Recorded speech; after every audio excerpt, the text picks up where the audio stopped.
This feels so weird. I've not filmed a video standing up in years maybe. The reason for this is I wanted to show you a whole bunch of my sex books today, and I started pulling them off the shelves and then just realized this is too many books, and instead we're just going to show you in this way instead. So yes, hi, I'm Hannah.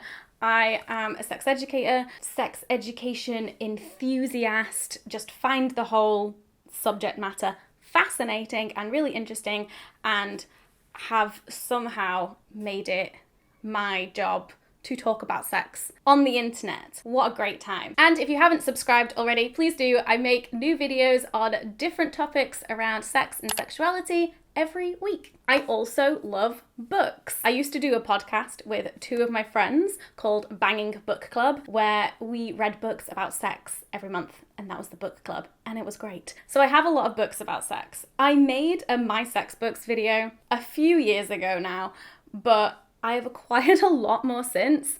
The theme of that video was that I hadn't read many of them, and because I've acquired more, it's going to be a very similar theme in this. But I have read more books, obviously, but I just keep getting more. It's more of an aspirational bookshelf. Most of the fiction on my bookshelves is read it. Done. The non-fiction is a different story, and especially during lockdown, I am in no mood to be reading non-fiction. I'm just like, give me easy, digestible fiction, great stories, page turners.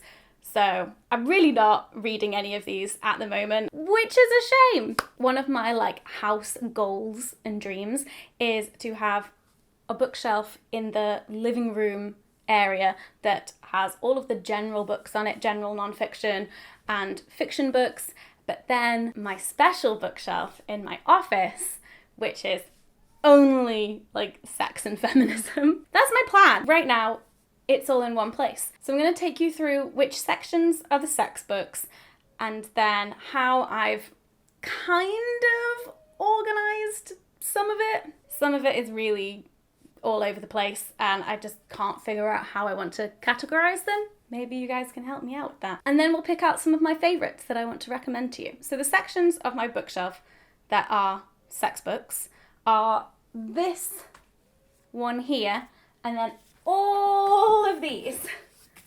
Oh yeah. So we have four bits to get through. And then in case you were wondering, general non-fiction, and then all this crap at the bottom is fiction. Most of it, actually. If you actually do want to know how I organise all of my bookshelves, I did a bookshelf tour video a few months ago on the More Hannah channel. So that's there for you if you're curious about the entire thing. So this section up here is for my 2 copies of A Curious History of Sex, because I got a proof copy, which is the copy with all of my notes and turned pages and underlined stuff in. And that's the copy that I read. But then I have the final copy, which is hardback, and because I pledged to support it on Unbound, my name is in the back of it. So I can't get rid of either of these, because one has my notes in and the other one has my name in it. What's a girl to do? Male nudes is also here. This I got in a secondhand shop in Scotland, and I promised that I would give it to my friend Callum, but we can't see each other right now. But Callum, this is yours. And then this entire bit here is for kids.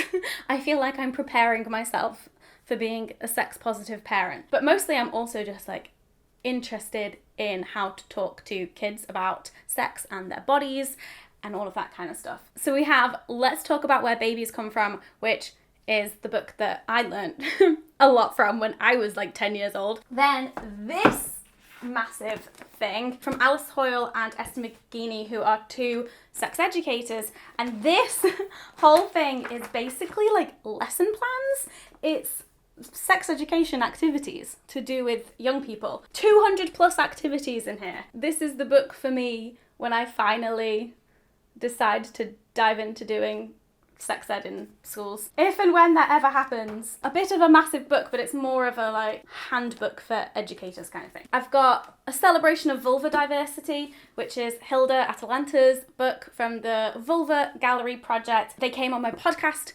recently and they sent me the book, and it's got lots of beautiful illustrations of vulvas in it. Then I've got a whole bunch of Ollie Pike's books. Ollie writes and illustrates these brilliant books for kids about LGBT issues, about consent, and about bodies, and it's just amazing. And then this one, which is Respect, Consent, Boundaries, and Being in Charge of You. So that's section number 1. Section number 2 is maybe the least organised. The most just like, what is this section even? I don't know. This book comes from the Institute of Sexology, which was an exhibition at the Wellcome Collection when I first moved to London like 5 years ago. This is currently on my bookshelf, but ideally, again, in my house goals situation, this is my coffee table book. Oh my god, that's my bookmark! I just flipped open to this page of some like Japanese erotic art, and I have this as a bookmark that I got from the Vagina Museum. Oh, how exciting. Anyway, there's loads of images in here of things that were displayed in the exhibit, and it's fascinating. I love it. I've got Will Derbyshire's This Modern Love, which is full of really great letters of like the 3 different stages of like fancying people, and then like in a relationship, and then breakups. Oh, it is hard hitting, it is funny, it is sad. Love it. And then I've got my little books, and then these books all go together because they're the same size. But 2 of these books are from the same series. One of them is called Behind Closed Doors, which is about sex education. It basically just like looks at the current world and how we are doing sex ed in these different subject areas. So like virginity, contraceptives, consent, and just kind of gives a bit of a picture on like what the hell's going on there. So it's kind of like lots of little mini essays. Then we have Meg John and Justin's Enjoy Sex, How, When and If You Want To, which I believe has been republished with a different title. I'm not sure what that is. But that is a very like good practical guide to sex and is so inclusive of different sexualities, genders, body types. And so now we're in the like periods contraception section, and we have Period by Natalie Byrne, Hormonal, The Wonder Down Under, and How the Pill Changes Everything, Your Brain on Birth Control. And then we have Body Positive section, Body Positive Power by Megan Jane Crabb, and Am I Ugly by Michelle Ellman. And again, like I said, this is a very disorganized section because then we have Nimco Ali's book, and then we have Sex Plus, and I just don't really know where they go. On to the next section that is much more organized because it's kind of just in 2 sections. So we have History, which obviously a curious history of sex should really go down here, but it's just too big and there's 2 of them. And the history section is like books about the history of sex, but then also historical books. I made a video at the end of last year about these secondhand sex books that I bought. Some of them are just from the 1970s, some of them are from the 1870s, and they're just fascinating to me about like how people were talking about sex in different time periods and what they thought about it and what they thought they knew. And so that includes this Encyclopedia of Sex Practice and the Kama Sutra, amongst other things. But then you get onto like other history stuff. So we've got Sex at Dawn, which is a fascinating book about monogamy. Like, are human beings monogamous creatures in our like evolution and biology? The Sexual History of the Global South, which was given to me as a Christmas present one year, haven't read it. It's very academic and it's lots of essays, and I'm not at uni anymore, why do I have to read essays? But I feel like it would be really interesting because it's like about a whole area of the world that I really don't know much about in terms of sexuality. Buzz, which is the history of sex toys, and then Fern Rydell's book, The Victorian Guide to Sex. And then the next part of this section is my like sex and science section. So my sex and science section is lots of books obviously about sex, but that also bring into discussion different scientific experiments and what we know, different scientific research.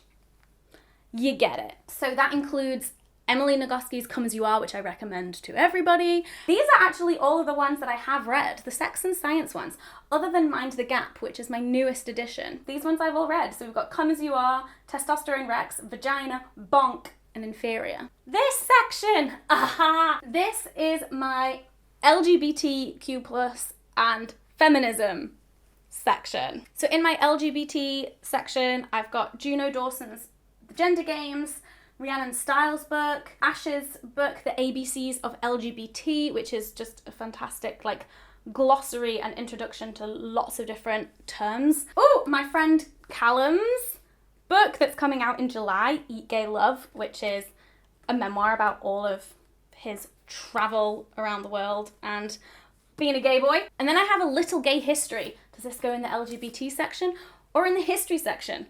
It doesn't fit on the history shelf, so it's going in the LGBT section. This one also has lots of little markers in it. This came from the British Museum, and so it's got lots of pictures in it and a really great introduction to why studying the history of homosexuality is so difficult when it comes to sources and being able to say, oh, this person who lived 1,000 years ago, they were gay, even though they didn't like have any understanding themselves of what gay was. Maybe they liked to have sex with men, but gay didn't exist. Anyway, that's a whole thing. And then in my feminist section, which is a bit of a mishmash of things, I've got Melissa Gira Grant's Playing the Whore, which my friend Ollie gave to me. And it's great because it's got all of his highlights and notes in it, which I really appreciate. Thanks, Ollie. That sounded sarcastic. It wasn't. I actually genuinely appreciated reading his notes alongside reading the book. It was really cool. We've got Feminists Don't Wear Pink. We've got Caitlin Moran's How to Be a Woman, which, you know, as every white woman is her foray into feminism. We've got Roxane Gay's Bad Feminist, and then How to Win at Feminism by Reductress, which is a satirical feminist site. You can't win at feminism, that's the point, but it's a very funny book. Flo Perry's illustrated How to Have Feminist Sex, and then Invisible Women, which I am so excited to read. But like I said, my brain just cannot handle diving into nonfiction right now, but that is like one that is up there for me in terms of priorities to read this year. And then a few honourable mentions, as they don't like fit on these shelves and they're not explicitly about sex, but I would include them in feminism, in my feminism, and in your feminism. And that's these books up here. These are in my general non-fiction section, but we've got The Good Immigrant, Beyond the Pale, White Women, Racism and History, Why I'm No Longer Talking to White People About Race, and then Galdem's Our Stories About Growing Up as People of Colour. So as you can see, there's a bit of a theme to all of those. And then this one, which I love so much, Eat, Sweat, Play, How Sport Can Change Our Lives, which is about women in sport. This book kind of changed my life. That book just had so many like moments for me. It was, what? Oh my god, we could even say that this book is adjacent to it all. Kerry Hudson's Lowborn, which is about growing up poor in the UK. So that's a lot about class in there as well. I mean, there are so many issues which are not even feminist adjacent, it's just like part of feminism. Anyway, so there we go. All my sex books, some feminism books as well. I would love to know, do you have any of these books? Have you read them? What do you think? Are there any books that I don't have that I should add to my sex library? Oh my god, I cannot wait just to have a bookshelf that is purely sex books. Thanks so much for watching. If you'd like to support what I do, please consider signing up to my newsletter, which is completely free. And also I have a Patreon called The Common Room, and there's loads of extra stuff that's available over there, different videos and early access to podcast episodes and things like that, which I'll leave a link to in the description. Hope you have a great day and happy reading. Bye!